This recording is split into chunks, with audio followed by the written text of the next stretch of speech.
I thought it was just me, but apparently it's true because the CDC's been looking into it. Motivation and productivity is dragging right now, and we're more than a year into the pandemic.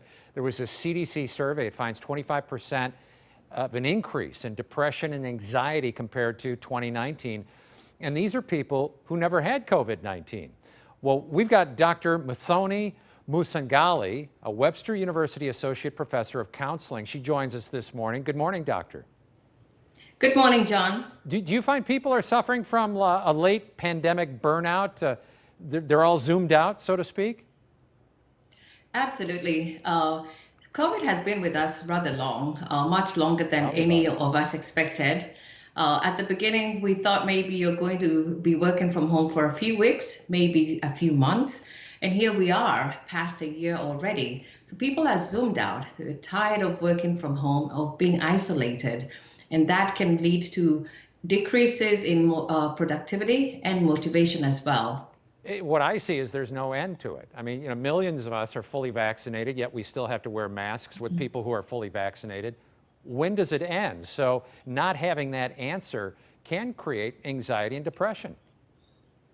You're right, John, and you pointed out the CDC survey that found an increase in anxiety and depression, the sense of not knowing, the uncertainty of how long it is going to be.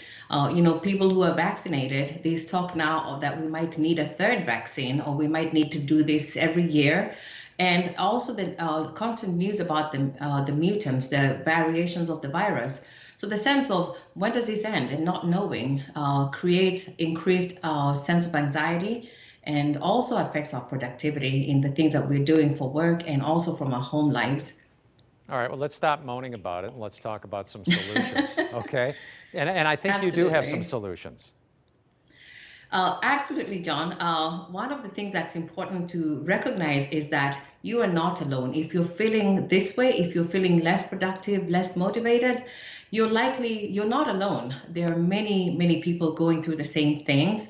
And it's not a shameful thing. It's nothing to be embarrassed about. So seek help, talk to somebody, talk to a therapist, talk to somebody that can help you, and recognize that this is something that many people are experiencing. Sometimes it feels silly to seek help for something like that, but there's no shame to it. The second thing I would say is if you have tasks to do, break them into smaller tasks. Create a to-do list that has multiple small tasks. As you go through them, cross off things that you get done. It helps to motivate you. You feel accomplished as you go through that list and see it getting smaller and smaller.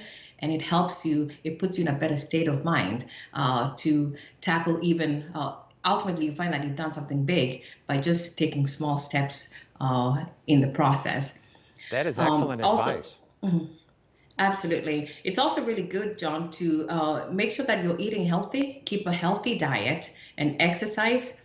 In the times that we need to take care of ourselves, that's when we're less likely to remember. So keep a healthy diet and exercise frequently. And I do want to say, finally, to employers as well, find ways that people can get things done other than Zoom. Zoom fatigue is real. And we did things before without Zoom. We had phone calls. There were so many other ways that we accomplished things. So we still can do that. We still can accomplish things through a phone call. And it helps people create a little bit more of a work-life balance. And it actually increases their productivity and a sense of motivation.